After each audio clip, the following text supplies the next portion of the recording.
बऱ्याच दिवसांनी आज वाटला एक मिनी ब्लॉग करूया. अच्छा हमको सिखा रिया है. म्हणून सकाळीच आपला रेग्युलर टाईमावर दुकान उघडलं आहे आणि आसपासची सगळी साफसफाई करून दुकान लावून घेतलं आहे. शाबास बेटा. सगळा एकदम लकलकीत केलं आहे आणि मग वाईज पुढे नजर मारलं आहे. 2 दिवसापूर्वी राहणार औषध मारलेलं आहे. त्यानं आपला प्रामाणिकपणानं काहीतरी काम केलं आहे. चला कोणतरी ऐकलं आणि त्यानं आपलं काम माझ्या म्हणण्याप्रमाणे करून दिले आणि त्याचा एक आनंद होतो. बहुत बढ़िया.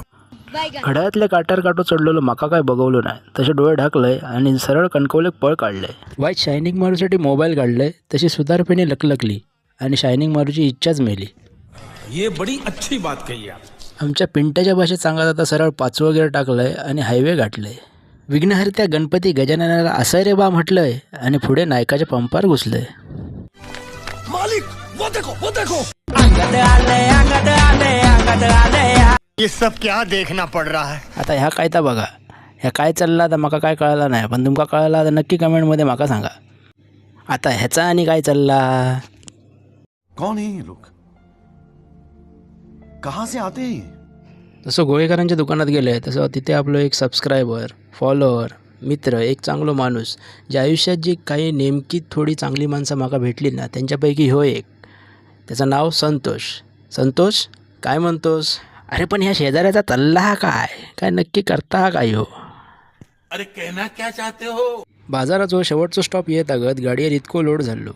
म्हटलं झाला तितक्या पुढे झाला असं म्हणून आता परतीचा प्रवास सुरू केला आहे. परतीच्या वाटेत येताना सातारकरांच्या आई पावनाई देवीचं मंदिर समोर दिमाखात उभ्या दिसला.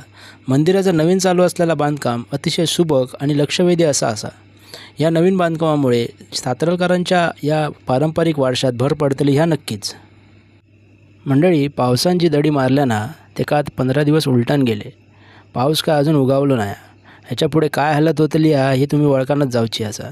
शेतकऱ्याची हालत अगदी बिकट झालेली असा. शेतजमिनी अक्षरशः तडा गेलेले असत. कधी पाऊस पडतलो या देवाकच माहिती. वाटेत उगाचच इरमार गाजीत शेवटला पोचलो आहे तो आमच्या वाडीत. ह्यो समोर दिसता तो श्रीदेव विठ्ठल आणि रुक्मिणी सभागृह. थैसून विमान सरळ माझ्या एअरपोर्टवर लँड केलं आहे आणि अशा प्रकारे माझ्या आजच्या व्हिडिओची मी सांगता केलं आहे. मेरे को तो ऐसा धक धक हो रहा है. तुमका व्हिडिओ कसं वाटलो कमेंटमध्ये नक्की सांगा आणि आवडलो असल्यास सबस्क्राईब आणि फॉलो करू विसरा नको.